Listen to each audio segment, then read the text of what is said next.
నేనైతే షిరిడి నుంచి త్రయంబకేశ్వరం వెళ్తున్నాను. నేను ఎలా వెళ్తున్నానంటే, షిరిడి దర్శనం పూర్తయిన తర్వాత శ్రీ సాయి పల్లకి గార్డెన్ అని ఒకటి ఉంటుంది టెంపుల్ పక్కనే, గేట్ నెంబర్ 4కి ఆపోజిట్లో. సో ఆ పార్క్ పక్కనే ఒక ప్రైవేట్ ట్రావెల్స్ది ఉంటుంది. ఆ టెంపో ఉంది కదా, వీళ్ళ దగ్గర అయితే షేరింగ్ టూర్ ప్యాకేజెస్ ఉంటాయన్నమాట. టెంపో అయితే మాట్లాడుకున్నాను. వీళ్ళైతే పర్ హెడ్ 300 ఛార్జ్ చేస్తున్నారు. వీళ్ళు ఏమేమి చూపిస్తారంటే, నాసిక్లోని ముక్తిధామ్ ఒకటి, దాని తర్వాత త్రయంబకేశ్వరం చూపిస్తారు.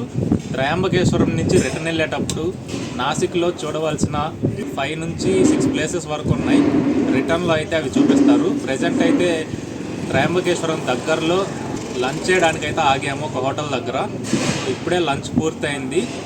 త్రయంబకేశ్వరం వెళ్ళిన తర్వాత మిగతా విషయాలు మాట్లాడుతాం. సో గాయస్, నేనైతే ఇప్పుడే త్రయంబకేశ్వరం రీచ్ అయ్యాను. సో ఒకసారి నా వెనకాల వ్యూ చూడండి. సో నా వెనకాల మీకు కొన్ని పర్వతాలు అయితే కనిపిస్తున్నాయి కదా, ఈ పర్వతాలనే బ్రహ్మగిరి పర్వతాలు అంటారు. ఈ పర్వతాల్లోనే గోదావరి నది జన్మించింది. ఈ చరిత్ర అంతా తెలుసుకునే ముందు అసలు ఫస్ట్ త్రయంబకేశ్వరం ఎలా వెళ్ళాలి, ఎక్కడ ఉందో తెలుసుకుందాం. ఫ్రెండ్స్, నేనైతే షిరిడి యాత్రలో భాగంగా త్రయంబకేశ్వర జ్యోతిర్లింగాన్ని దర్శించుకోవడానికైతే వచ్చాను. ఇది షిరిడి నుంచి 145 కిలోమీటర్ల దూరంలో ఉంటుంది. అలాగే నాసిక్ నుంచి 30 కిలోమీటర్ల దూరంలో ఉంటుంది. ఇక్కడ time to time public transportation అనేది సరిగ్గా ఉండదు. అదీ కాక మనం పబ్లిక్ ట్రాన్స్పోర్టేషన్లో వస్తే ఈ ప్లేసెస్ అన్నింటినీ కవర్ చేయడానికి టైం కూడా సరిపోదు. అందుకని నేను షిరిడీలోని ఒక టూర్ ఏజెన్సీని మాట్లాడుకున్నాను. వీళ్ళు ఒక మనిషికి 300 రూపాయలు తీసుకొని నాసిక్ మరియు త్రయంబకేశ్వరం తిప్పి చూపించి తిరిగి షిరిడీలో వదిలిపెడతారు. ఒకవేళ మీరు పబ్లిక్ ట్రాన్స్పోర్ట్ని యూజ్ చేసుకొని రావాలనుకుంటే చాలా ఖర్చు అవుతుంది. సో దానికంటే ఇదే బెటర్. ఈ ప్యాకేజ్లో ఏమేమి చూపిస్తారనేది నేను క్లియర్గా డిస్క్రిప్షన్లో రాశాను, ఒకసారి చెక్ చేయండి. ఫ్రెండ్స్, ఇక్కడి ఆలయ చరిత్ర తెలుసుకునే ముందు మన వీడియోని లైక్ చేయండి. అలానే ఎవరైనా మొదటిసారిగా మన ఛానల్ని చూస్తున్నట్లయితే ఒక 2-3 వీడియోస్ చూసి కంటెంట్ నచ్చితే తప్పకుండా సబ్స్క్రైబ్ చేయండి. ఇప్పుడు ఇక్కడి స్థల పురాణం తెలుసుకుందాం. బ్రహ్మ, విష్ణు, మహేశ్వరులు మన హిందూ మతానికి 3 స్తంభాలు.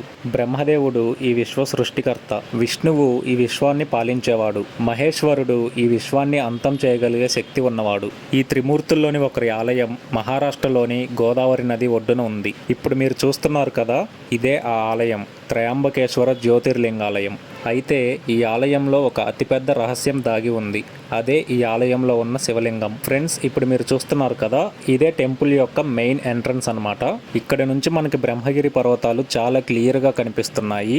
ఈ మెయిన్ డోర్లో నుంచి ముందుకెళ్ళగానే మనకి టెంపుల్ వ్యూ అనేది ఈ విధంగా కనిపిస్తుంది. ప్రస్తుతం రద్దీ తక్కువగా ఉండటం వలన 200 రూపాయల దర్శనం వాళ్ళని ఈ మెయిన్ ఎంట్రన్స్ నుంచి లోపలికి పంపిస్తున్నారు.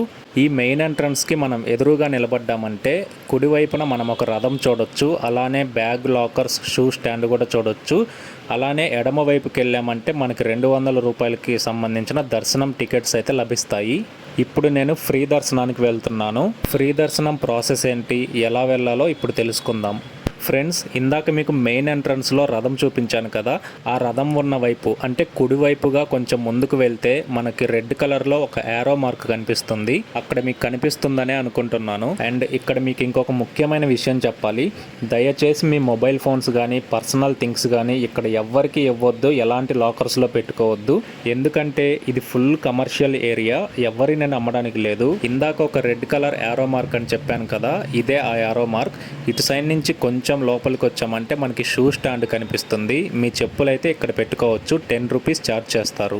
ఇక్కడ చూసినట్లయితే డొనేషన్ దర్శనానికి కూడా ఇటు నుంచే వెళ్ళాలని ఉంది. ఒకవేళ భక్తుల రద్దీ ఎక్కువగా ఉంటే డొనేషన్ దర్శనంకి మెయిన్ ఎంట్రన్స్ నుంచి కాకుండా ఇక్కడ ఇంకొక ఎంట్రన్స్ ఉంటుంది, ఇక్కడ నుంచి అయితే పంపిస్తారు. ఫ్రెండ్స్, ఇందాక నేను మీకు ఈ ఆలయంలో ఒక అతిపెద్ద రహస్యం దాగి ఉంది అని చెప్పాను కదా, అది ఏంటంటే ఈ భూమి మీద ఉన్న శివలింగాలు మొత్తం భూమి పైకి ఉంటే ఈ ఆలయంలోని శివలింగం మాత్రం భూమి లోపలికి ఉంటుంది. ఇప్పుడు మీకు అక్కడ కనిపిస్తున్న గేట్ 200 రూపాయల దర్శనానికి ఎంట్రీ గేట్ అనమాట. ఇక్కడ నుంచి ఎడమ వైపుగా ఒక 2-3 నిమిషాలు నడిచామంటే మనకి ఫ్రీ దర్శనానికి గేట్ కనిపిస్తుంది. సో వేలాది సంవత్సరాల క్రితం బ్రహ్మగిరి పర్వతాల్లో ఒక ఆశ్రమం ఉండేదన్నమాట. ఆ ఆశ్రమంలో చాలా మంది ఋషులు నివాసం ఉండేవారు. వారిలో గౌతమ మహర్షి కూడా ఒకరు. అయితే ఆ ప్రాంతానికి ఒకసారి భయంకరమైన నీటి కరువు వచ్చింది. ఆ పరిస్థితి చూసిన గౌతమ మహర్షి వరుణదేవుని కోసం ప్రార్థించసాగాడు. అతని తపస్సుకు మెచ్చి వరుణదేవుడు అక్కడ ఒక బావిని ప్రసాదించాడు. ఆ బావిలో నీళ్లు ఎప్పుడూ ఉంటాయి.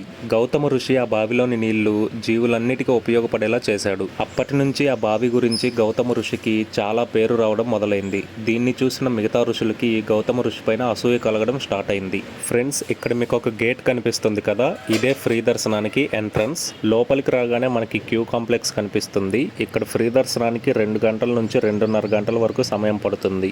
మనం ఈ క్యూ కాంప్లెక్స్ లో ఉన్నంతసేపు జ్యోతిర్లింగాన్ని లైవ్ దర్శనం చేసుకునే సదుపాయం కూడా ఇక్కడ ఉంది. సో ఈర్ష కలిగిన ఇతర ఋషులందరూ గౌతమ మహర్షిని ఎలా అయినా అవమానించాలని గణేశుణ్ణి ప్రార్థించడం మొదలుపెట్టారు. గణేశుడు ప్రసన్నం కాగానే గౌతముడు తక్కువ కావాలి అనే వాళ్ళ కోరికను తెలియపరిచారు. అది తప్పు అని గణేశుడు ఋషులకు నచ్చజెప్పాడు. అయినా వాళ్ళు వినలేదు. దీంతో గణేశుడు ఒక బలహీనమైన ఆవుగా మారి గౌతమ ఋషి దగ్గరికి వెళ్ళాడు. ఆవును చూసిన గౌతమ మహర్షి దానికి మేత వేస్తాడు. మేత తినగానే ఆవు చనిపోతుంది. ఈ విషయం తెలిసిన ఇతర ఋషులంతా గౌతముడి పైన గోహత్య ఆరోపణ వేస్తారు. దీనితో గౌతమ మహర్షి దుఃఖించి పాప ప్రాయశ్చిత్తం కోసం శివుడికి తపస్సు చేస్తాడు. శివుడు ప్రసన్నం కాగానే జరిగిన విషయమంతా చెప్పి బాధపడతాడు. ఇది ఇతర ఋషుల పన్నాగమని శివుడు గౌతముడికి చెప్తాడు. అప్పుడు గౌతముడు తన కోసం కాకుండా భూమి మీద బతికే జీవరాశులన్నిటి కోసం గంగను భూమిపైకి తీసుకొని రావాలని వేడుకుంటాడు. శివుని ఆజ్ఞ మేరకు గంగ ప్రత్యక్షమయ్యి గౌతముణ్ణి పాప విముక్తుణ్ణి చేస్తుంది. కానీ తన భూమి మీద ఉండడానికి మాత్రం ఒప్పుకోదు. శివుడు ఎక్కడ ఉంటే తన నివాసం అక్కడే అని చెప్తుంది. అప్పుడు గౌతముడు శివుణ్ణి గంగతో పాటు భూమి మీద ఉండమని వేడుకుంటాడు. అప్పుడు శివుడు ఈ ప్రాంతంలో ఉండేందుకు సిద్ధమవుతాడు. గంగ కూడా అక్కడే నిలిచిపోతుంది. అలా త్రయంబకేశ్వర మందిరం ప్రారంభమైంది. ఇక్కడి శివలింగం దక్షిణ గంగ అంటే గోదావరి నది ఒడ్డున ఉంటుంది. 12 జ్యోతిర్లింగాలలో ఒకటి ఇక్కడ ఉండడంతో ఈ ఆలయం హిందువులకు పవిత్రమైన ప్రాంతంగా మారింది. ఈ ఆలయంలో ప్రత్యేకంగా చెప్పుకోవాల్సిన విషయం ఏమిటంటే ఈ ఆలయంలోని శివలింగం. ఇది భూమిపై కాకుండా భూమి లోపలికి ఉంటుంది. ఈ శివలింగంలో బ్రహ్మ, విష్ణు, మహేశ్వరులు ముగ్గురు కొలువై ఉంటారు. దేశంలోని 12 జ్యోతిర్లింగాల్లో ఒకటైన త్రయంబకేశ్వర ఆలయ జ్యోతిర్లింగం గురించి మీకెలా అనిపించిందో కామెంట్ చేయండి. సో ఇప్పుడే నేను ఆలయ ప్రాంగణంలోకి వచ్చాను. అక్కడ చూసినట్లయితే మీకు మెయిన్ డోర్ కనిపిస్తుంది కదా, ఆ మెయిన్ డోర్లో నుంచి 200 రూపాయల దర్శనం వాళ్ళని ఇలా తీసుకొని వచ్చి ఇక్కడ వస్తున్న ఫ్రీ దర్శనం లైన్లో అయితే కలిపేస్తారన్నమాట. ఆలయంలోకి మొబైల్ ఫోన్స్ మీతో తెచ్చుకోవచ్చు, కానీ గర్భగుడి లోపల మాత్రం ఎలాంటి ఫొటోస్ కానీ వీడియోస్ కానీ తీయడానికి అనుమతించరు. ఇక్కడి నుంచి ఒకసారి చూసుకున్నట్లయితే ఆలయ గోపురం కనిపిస్తుంది మనకి. ఆలయ గోపురం పైన ఒక కలశాన్ని కూడా చూడవచ్చు, బంగారపు కలశం. ఈ కలశం చేయించడానికి ఆ రోజుల్లోనే 16 లక్షల విలువ చేసిందంట. ఇదే ఆలయానికి మెయిన్ ఎంట్రన్స్ ద్వారము. ఇప్పుడు టెంపుల్ లోపల ఆర్కిటెక్చర్ ఎలా ఉంటుందో చూడండి.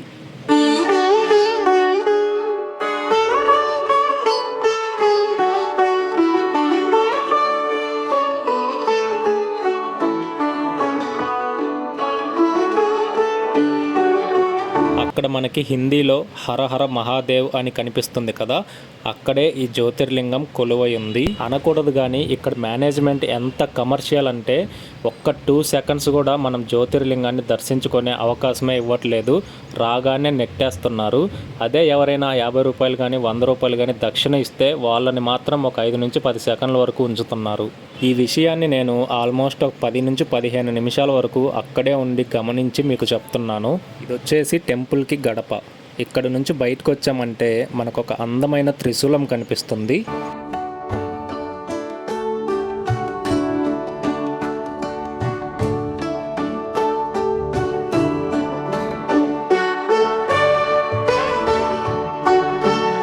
ఇప్పుడు మనం టెంపుల్ యొక్క ఆర్కిటెక్చర్ గురించి మాట్లాడుకున్నట్లయితే చాలా అద్భుతమైన ఆర్కిటెక్చర్ ఇది.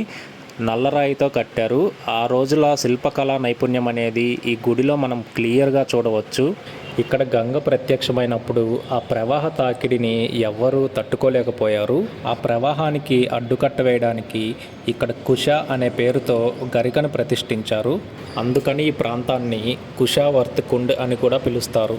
ఈ ఆలయంలో ఒక కోనేరు ఉంటుంది. ఆ కోనేరు నీటితో స్నానం చేస్తే పాపాలు పోతాయనేది భక్తుల నమ్మకం. ఈ కోనేరులో ఎప్పుడు గోదావరి జలాలు ఉంటాయి. నేను ఇక్కడికి వచ్చే ముందు నాకు ఈ కోనేరు గురించి ఎలాంటి ఐడియా లేదు. అందుకే నేను మీకు వీడియోలో చూపించలేకపోయాను. మీరు వచ్చినప్పుడు ఖచ్చితంగా చూడండి. సాధారణంగా మనకి శివలింగం అంటే ఇక్కడ కనిపిస్తున్న విధంగా లింగం పైకి మనకు కనిపిస్తూ ఉంటుంది కదా, కానీ త్రయంబకేశ్వర జ్యోతిర్లింగానికి మాత్రం శివలింగం అనేది భూమి లోపలికి ఉంటుంది. ఇక్కడ మీకు కనిపిస్తుంది కదా, ఇక్కడ ఎలా అయితే ఉందో లోపల కూడా శివలింగం అలానే ఉంటుందన్నమాట. ఇప్పుడు గోదావరి నది జన్మస్థలం ఎక్కడో తెలుసుకుందాం. ఫ్రెండ్స్, వీడియో స్టార్టింగ్లో నేను త్రయంబకేశ్వరం రాగానే మీకు కొన్ని పర్వతాలు చూపించాను కదా, ఇవే బ్రహ్మగిరి పర్వతాలు. ఈ పర్వతాల పైన గోదావరి నది జన్మించిందనమాట. ఈ పర్వతాల పైకి చేరుకోవడానికి ఆలయం నుంచి కొంత దూరంలో మెట్ల మార్గం ఉంటుంది. అంతేకాకుండా కొండ సగభాగం వరకు వెళ్లేందుకు వీలుగా ఆటోల సదుపాయం కూడా ఉంటుంది. వీళ్ళు 1000 రూపాయల నుంచి 1500 వరకు ఛార్జ్ చేస్తారు. ఫ్రెండ్స్, ఈ వీడియో మీకు నచ్చిందనే అనుకుంటున్నాను. నచ్చితే లైక్ చేయండి, అలానే మన ఛానల్ని సబ్స్క్రైబ్ చేసి పక్కనే ఉన్న బెల్ ఐకాన్ని ప్రెస్ చేయండి. దీని ద్వారా నేను ఎప్పుడు కొత్త వీడియో పోస్ట్ చేసినా మీకు నోటిఫికేషన్ వస్తుంది. ఇప్పుడైతే నేను త్రయంబకం నుంచి నాసిక్ వెళ్తున్నాను. అక్కడ చూడవలసిన ప్రదేశాలు ఏంటో నెక్స్ట్ వీడియోలో చూద్దాం. షిరిడి యాత్రకు సంబంధించిన కంప్లీట్ ఇన్ఫర్మేషన్ మొత్తం డిస్క్రిప్షన్లో రాశాను, ఒకసారి చెక్ చేయండి.